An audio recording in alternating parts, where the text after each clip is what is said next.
Salute bafethu, ngibingelele. Welcome back to Chef Soul TV News. If you're new, please don't forget to subscribe to this channel and also like this video. Do comment on the section down below if ukhona ke ofisa ukubeka umbono ngakho. Lana ke bafethu uPhumlani lo wakwaGumede siyamazi mfana lapha ke ku TikTok isiphinde simazi futhi ke on Facebook ngokwenza nje izinto eziningi ezihlukahlukene ke. Sometimes uyomthola umfana mhlambe kukhona into ekumele ilungiswe emphakathini, uyafaka isandla lapho njalo njalo. Yabo ziningi izinto ke hands on kuzona ke uma kuza nasekusizeni abantu. So imvamisa ke kodwa ama video ke azeke ngawo nagcine ke ekhanda content ngawo kakhulu uye esuke ekhanda content ke nokube nogokwakhe benza ke ama video nje ahlekisayo ngisho kanjalo. Sekuye kwaya ke wase eveza ke ukuthi ke usebudlelwaneni futhi ke waveza ukuthi kwasobala ukuthi ubani lo anayi ebudlelwaneni. So abantu abaningi ke ngeke ngabona nje ipost abantu abaningi bayigxeka ke le abanye bathi ke indlu ngeke isaphela ngoba ngathi ke uklama lo azwana naye njalo njalo. So abanye bathi ke hayi kuyophela ke sofana ngoba ke mhlambe ke bephethe umona njalo njalo asazi. But bafethu mina ngingafisa ukuzwa nakunini ukuthi ke nina uma nibuka indlela ekwenzeka ngayo, do you think ngempela ke inoqiniso phakathi le yabo bobabili or else khona mhlambe osetshenziswayo for udumo lomunye?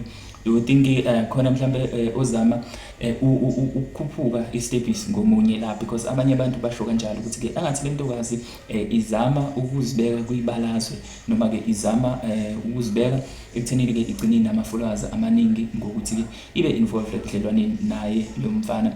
So abanye bagxeka isenzo sokuthi ke akasapost manje content ke nogokwakhe useloke poste sona lesinganda ngathi sakhe mabesho.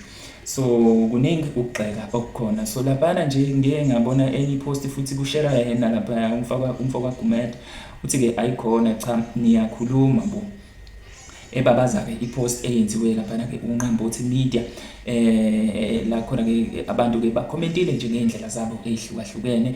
Uthi ke umunye wabo lapha kumbali uthi ke Phumlani, love is a beautiful thing, muhle ke umakoti bla bla bla. Uthi ke thandanani kuhle lokho. I wish kungaba ke khona ke umuntu noma kungaba khona umuntu omdala ke oseduze nawe owenza this content creation ozoxoxa ke nawe ukuze lapha ke uyizwe kahle ke lento abantu ke abazama ke ukuyisho without attaching any emotions. I don't think the community is against your dating, it's just content ukuthi ke i-content yakho imayelana nogogo and that's why bekufollowa noma ke bekuthandile nanokuthi ke you need to focus on the brand for now.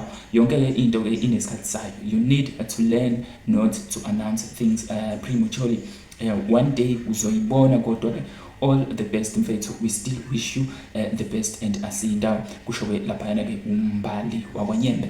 Baningi abasho the very same thing because I cannot repeat the same thing all over and all over again ke kodwa ibe issue ngendlela ehlukahlukene. They are saying umfo lo usemncane ukuthi ke mhlambe ke izinto engagagamela kuzona, especially ke uma kuza ke ngakulendima yezothando. Basho kanjalo abantu lapha ku comment section, iningi yabo lisho kanjalo ukuthi ke okwamanje waye ngafocus ke ku brand yakhe and futhi ke kuningi asangakwenza without ukuze associate nezinye izinto ekugcineni ezizogcina zimenza futhi ke ukuthi ke aphelelwe umfutho ukuthi ke aqhubeke ne content akade yenza.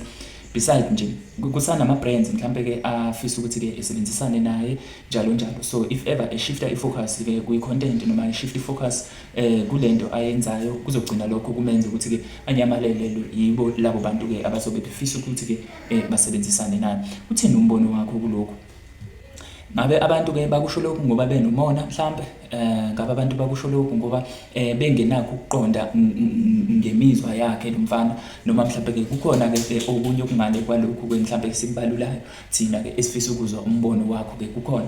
Anyways bafethu mina ngingajabula ukuthi ke comment la ngezansi usho ukuthi ke wena ngokwakho ke ikuphi okufanele ke kwenziwe lo mfana ngaphandle ke kokubandakanyeka noma ke kokubandakanya abanye abantu especially nje ipublic. Do you think ipublic i-right ngaloko ekushoyo or else mhlambe ke lokho kwenziwa lo mfana ke uma nje kujabulisa yena ikona ke okuyibona kona ok right? Anyways guys, don't forget to like this video and share the video if you find the video informative. Danko.